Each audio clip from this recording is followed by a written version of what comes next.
Greetings everybody, Duckville here, bringing you a game from Heart of the Swarm. We're going to see some cool action with hopefully some of the awesome new units that are in Heart of the Swarm, and maybe some plays that might help you out if you are having a bit of trouble yourself. We're going to watch a Zerg versus Protoss, or Protoss versus Zerg, depending on which way you want to look at it. Starting at the top left-hand side, in the red is our Zerg player, CharismA. And his opponent, who sent through the replay after I've been hassling him for replays and hassling him for help on how to actually play PvZ, is Robot Esports Gemini. And of course we've done some replays of Gemini before, and of course you can catch Robot Esports at robot-esports.com. Cool little team there with a few players doing their best and looking at pretty good. But yeah, this is obviously in the latest patch of the beta, so this has got all those fancy new death animations and you know, with the what's it called, the ragdoll effects. That's the word I'm looking for, and that kind of thing. Heart of the Swarm. Oh, and there's the unbuildable plates, which is, you know, something that finally got added. Which is pretty cool. But yeah, Heart of the Swarm PvZ is it can be a little bit difficult. It's, at least for me, I've been struggling extremely, like a ridiculous amount with PvZ. It's kind of funny actually for me, because in Wings of Liberty, PvZ is actually one of my better matchups when you actually look at my ratios of wins to losses. But in this it's actually switched around, so now PvT is actually one of my best matchups. I'm actually going to do a little commentary of one of my own games. It's probably the first time I'm ever going to do that. Yeah, so there's things, namely the swarm hosts are a bit of an issue, because they're a little bit of a fire and forget kind of unit where a Zerg can quickly tick up to them. You don't have to do too much harassment outside the normal sort of thing, and just sort of lay them down. You can, on this map like Antigua, you could probably just plop them down around about here or so, and then just rally them up to try and attack the wall, so that the locusts attack the wall, and it becomes very difficult to deal with unless you are fully prepared for it, because of course a lot of the units do not actually do very well against the locusts, and of course unless you have detection, you're not really going to be having a good time trying to kill them off. But we'll have to find out how Gemini deals with this, if that actually comes up at all. Of course there are problems for Zerg as well in this matchup. Of course you would have seen the Oracle got a change, giving it the little disintegrator beam ray of death thing that gave a lot of people a bit of problems, because of the fact that you can mass up a couple of them and then just actually just take down hatcheries very quickly. Even spore crawlers start to get a little bit worried about dealing with large amounts of oracles, so sort of like 4 or 5 and upwards. So that's it's been a little bit of back and forth in this particular matchup, so we'll find out what Gemini is going to do here. As we can see, starting out very traditional, no craziness coming out of him just yet. Is going to be the Forge Fast Expand. As we can see, Gateway just finishing up, which means a Cyber Core will be next, and the Mothership not too far away from that. Meanwhile, for as we can see, CharismA has taken his third base very quickly. Of course, he was blocked out at the natural, so both of these hatcheries only just about halfway done now, so he's going to be just a little bit behind on that, but he is continuing to produce his drones back at home. As we can see, just about to get a little bit of supply block, but he's got an Overlord popping out. Good timing there, and going to continue on the droning. So I've been advised by a lot of Protoss players that I've spoken to that if you don't do some good harassment right at the start, and I don't mean good harassment as in kill the third base and kill 53 drones, otherwise it's game over. I mean just sort of you need to put pressure on the Zerg. You cannot let them get to something like you know, that's sort of anywhere above sort of 60 sort of drones just off the bat, without really making too many more units than things like the initial lings, because if you do, they're going to get enough gas to actually grab the infestation pit very quickly. You can have swarm hosts all up in your grill very quickly, and it's quite a lot of trouble, as we said, to deal with. So we'll find out what, as we can see, it looks as if Gemini is going to pick up a Stargate very quickly, just straight out with that. He's not grabbing the +1 to weapons or anything like that right at the start. Of course, you want to use that first gas to try and pick up your Stargate as quickly as possible. And he's probably got a Mothership core will be coming along soon, I would say. I'm not of course, you got to save a little bit of gas for the Oracle. It does cost 150 gas, but it looks like he is going to go for that Oracle opening that I mentioned. That does give the Zerg a little bit of trouble at their third base.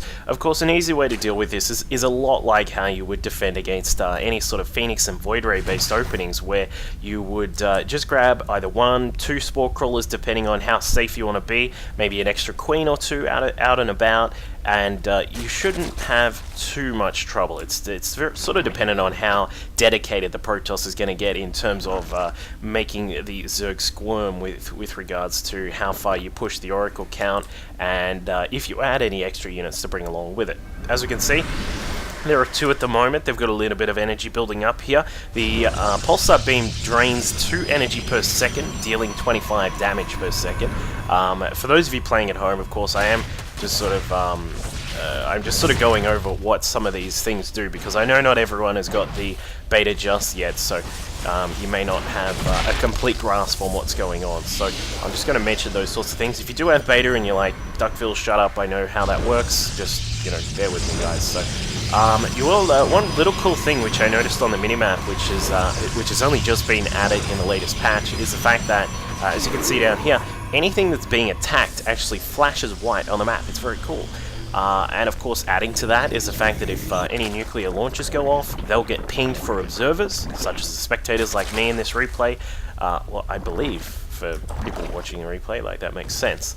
And also Nidus Worms will also get pinged as well. So here comes Gemini. He's picked up 4 of those Oracles. They're of course going to do crazy amounts of damage, but he is going to find that there are 2 Spore Crawlers here, relatively well positioned, because they are going to cover essentially every angle of that base. And even if the Oracles get too close trying to take down one of these Spore Crawlers from the side, they're also going to take a bit of damage. So what he's going to do is try and just get another one in here. As we can see, there are 5 of them now. 5 is a really good number to actually take down Spore Crawlers very quickly. I would say we're probably going to see him try and grab a building or 2 if he can. At the moment, CharismA is really making sure he's well defended against this. Got 4 Spore Crawlers inside the main. Here come the Oracles. They're just out of range of that Spore Crawler. I tell you what, that is really bordering on the range of that. But here he goes. Going to move forward a little bit. Going to try and take down one of those. Microing one of the Oracles out. The best way to keep them alive, of course, because they are very short on shields and health. They've only got 80 shields and 100 health, so they are a little bit fickle to deal with. You have to be very quick with your micro, as we can see. Pulling back one of the Oracles there, getting him out of danger, but actually getting him back into danger. Talk about out of the frying pan and into the fire, but he did get rid of the Infestation Pit, and the second one is trying to go up. One of these Oracles needs to get out, and in fact not even cancelling that second Infestation Pit. So Gemini doing a good amount of damage here right at the start. As we said, that's kind of what you want to look for when you are playing as a Protoss against the Zerg in this matchup. You want to make sure that you can get your third base up, you can get your tech going behind this. As we can see, he's just grabbing the Robo Bay now, and I would assume it's going to be a Tempest, and in fact a second Stargate as well. Of course, we were mentioning that swarm hosts are a big problem for Protoss to deal with this in this matchup, and of course the Tempest can deal with them. You just need to make sure you have vision, and if you've got a mothership out, the particular mothership spell, where is the mothership? There it is. The mothership spell in vision, which is still part of the game at the moment, is a good way to get some vision on where your opponent is and with their swarm host, what they're doing. So it's good to keep that around with your army. And if you've got a couple of Tempests, you should be okay. So I like the way he's opening up here. It's a really nice way to deal with that possible threat that might come along. As we can see, a very interesting wall at the third base here for Gemini, just finishing that one up. 11 probes already there, mining away. So it's looking good for well, I wouldn't say this is really favored towards either of these players just at the moment, but the fact that Gemini does have that third base bodes well for him, given that he will be able to get his economy rolling. As we said, the tech is going to come out very, very soon. I really do like this this wall. This is effectively like the new natural base is here, and this is just a really nice extra base that he's sort of secured here because of the wall, and of course because of the gateway wall just off to the side. side. So the Oracles do go in to get a cancel on the Spire that was attempting to be built. I'm not sure how I feel about this Spore Crawler. Perhaps you could move it out a little bit. The Spire is in a very dangerous position, although it can be hit by the Queen. The Oracle that would be attacking can be hit by the Queen. So things are, sort of proceeding at an interesting pace here, especially with the double Tempest coming out from Gemini. So he's going to make sure he's got that very powerful unit there. Of course, the Tempest can do bonus damage to massive units. So once the Broodlords come out, they're going to be in a little bit of trouble. And as you can see, with the Spire on the way and the Hive also just about halfway done, that means that CharismA is probably going to look to something like that very soon. He has got a lot of Lings out at the moment, a few Infestors, no Swarm Hosts yet. I'm very surprised. No joke, it's full on like just every Zerg will grab Swarm Hosts. And I mean, why wouldn't you? Because you can, as I said, they're very fire and forget. You can just throw them down somewhere, borrow them, and then you can go back to macroing. It's not as if they're really too much of a hard unit to use. So I'm very surprised that CharismA has not grabbed them just at the moment. But as you can see on the production tab, the Spire is now done. A couple more Infestors on the way. We got a little bit of a battle in the middle here. The Tempest just saying, "Get back, buddy! You cannot come over here," because they can fire so far. If we click on them, you can actually see their range. See that range there? They are the siege tank of the sky. You can sort of just slightly see it. It's just moving now. Look at that range. Not too bad at all. So he's going to try and move in here and snipe down some of these Infestors. Maybe going to hit two of them. Nope, a couple of Infested Terran eggs popping out. If you're new to Heart of the Swarm, you'll see the eggs look a little bit different there. Pretty cool. They're not, I don't know if they're eggs so much, because it sort of looks like the tentacles of the Infested Terran are kind of wrapped around the actual body. But whatever. It's all good, but as you can see, CharismA has taken the gold base in the middle, so he's going to be mining away at that, picking up the gases numbers 7 and 8 here, which is always very helpful when you get up to the Hive tech. And he's going to have the Greater Spire out very soon, of course, with that a third of the way done. He's also grabbing a Baneling Nest, just in case, perhaps for a way to utilize this massive amount of Zerglings that he has in the middle. There are currently 93 Zerglings out at the moment, 12 Roaches, 5 Corruptors, and 9 Infestors. So looking quite nice here for CharismA at the moment. Meanwhile, for Gemini, he's got the 5 Tempests out, 4 Oracles still about, the Mothership Core, a few Sentries, Stalkers, and those Colossi coming out, but also in the big unit mix there is containing some of those Zealots. But it looks as if Gemini is going to try and move out here. As we can see, there's the Time Warp is going down, trying to slow down some of those Zerg units. They cannot escape as quickly as they would normally be able to, and this is allowing Gemini to just smash them down with the Colossi, with the Tempest here as well. And that is a nice little skill to use. Of course, if you're a Protoss player, you will have trouble from time to time dealing with the very quick mobility of some of the compositions that Zerg use, or perhaps you wanting to slow them down. This time field, the Time Warp usage, the Time Warp skill, sorry, is a great little way to deal with that. And as you can see, just slowing down the Lings, just putting them down.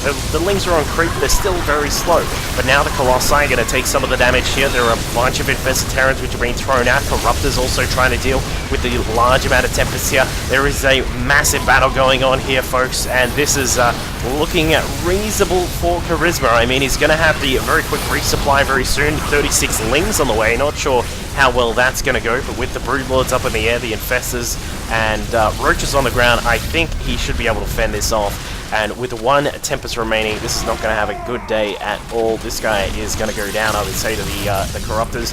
Bam! Falling down. No crazy animations there, unfortunately, but we'll keep an eye out for that. If you see some crazy animations, post in the comments, because like the ragdoll effects and all that kind of stuff. But Gemini did go for the 4th base here at the gold. That is not going to last too long. A couple more of the Broodlords now morphing in. That's 4 of them, which will bring the total to 7, I believe. Not sure what these drones are doing. They're just going to have a day off for the moment. Let's just have a quick look. No, it's going to bring the total to 5, because a couple of them did die off. Now, keeping an eye on the economy at the moment, for Gemini, he's about to lose the main base, so that's just about done. The natural is starting to get short. His 3rd base is also mining away quite nicely, sitting at 75 probes, looking very good. with the economy. But the issue is, as always with Antigua Shipyard, where do I take my 4th base? So Gemini, just having a quick look at what's going on, can see that that mixture in the middle here. He's just going to peek and say what is going on here. Get a little bit of vision for those Tempests. It's like a sniper and his spotter. Just getting that vision there, sniping out these big units from far away, targeting down some of those roaches. But the Infestors coming along, a few Infested Terrans thrown down. Perhaps the not the best kind of situation for those Infestors, but as we can see, CharismA has taken the bottom base at the 6 o'clock. He's reacquiring the gold base in the middle, and he also has this 4th base up at the top side as well. So Gemini is going to need to make a move, whether it be to make a move to try and deal with his opponent and just take him out. It looks like that may be the case for the moment. Zealots charging in. They do have +2 on their attack upgrades at the moment, +1 on their armor. Looks as if the Corruptors have come in, but they're being targeted down by the Stalkers. Nicely done by Gemini. The Colossi doing all sorts of damage from afar. The Tempest also able to lay waste to those Broodlords. Look at them going down. That is just the 4 Tempests, and the Broodlords are getting effectively killed off by 1 salvo from each of those the Tempests. And Gemini is definitely going to take this battle. Is he going to be proceeding up to his opponent's side of the map and trying to take him down, or is he just going to take a 4th base and try and get into a good position, back into a good position with his economy? As we can see, his main base is mined out. The natural is also just about there as well. He's going to push forward and try and kill the gold base, I should say, of CharismA. Just going to sit off to the side here. The Infestors trying to rebuild some of their energy. As we can see on CharisMA's side of the map, his upgrades are a little bit all over the place at the moment. We've got +1 for the air units just about to complete, so that's going to help out with the Broodlords and the Corruptors. But the issue is, there is a really good mixture of units here from Gemini to try and deal with anything that the Zerg throws at him. We've of course got the large amount of Stalkers, which you will always see in mid to late game PvZ. They're going to deal with Broodlords and of course the Corruptors that try and come here to snipe out the Tempest. We've also got the Tempest here as well to do the long range, massive extra damage to the Broodlords. And of course the Colossi, a staple unit of PvZ, able to throw down those extended Dimmer Lance on the Zerglings and the Infested Terrans as well. Looks as if another one has come to join the battle. We've got Infestors off to the side, they're running to their doom. There is no Observer here, so I don't think that they are going to get caught out. Oh, actually, I'm sorry. Yes, there is an Observer. Does catch out some of the Infestors, and CharismA is looking like he's going to be in a bit of trouble very soon. Just up at the top right-hand side, Gemini sending out a squad of Zealots, doing a lot of damage there, taking out some of the drones. Ling's trying to be produced here from CharismA to try and just sort of replenish his forces, but he's not going to have a good day with those at all. Of course, Corruptors all down in their number. There is only one of them, so he's going to have a hard time getting rid of these big power units from Gemini. And now, with 6 Tempest on the field, CharismA is forced to GG out. So, great little play there. As we said, normally you would see Swarm hosts in this matchup. I'm sort of a little bit surprised that CharismA didn't use them, but Gemini, with the Tempest coming out relatively quickly, he had a way to deal with those if they were going to come about. But good map control, building up that Tempest count, keeping the Colossi at a relatively useful number. Of course, they were sort of sitting around 1 to 3 most of the game, and then a lot of Stalkers in there as well. A little bit surprised that, where is the... I think the mothership died. I don't know where it is, but a little bit surprised that the mothership core didn't come along just to sort of help out with some DPS and just in case there was any true sight needed. But either way, Gemini wins that game. Of course, if you want to see some more Heart of the Swarm action, please feel free to send me some replays at duckphillol@gmail.com. Happy to cast some. I'm kind of happy to cast no matter what skill level you're at. If you're a bronze player, I'm just happy to see anything. If you're a higher level player, of course, that's going to be good as well. I will be doing a game from myself that I played yesterday that was actually a pretty intense game. So we can see that one coming up very soon. Stay tuned for more Heart of the Swarm action and any other action you want to send through. Cheers.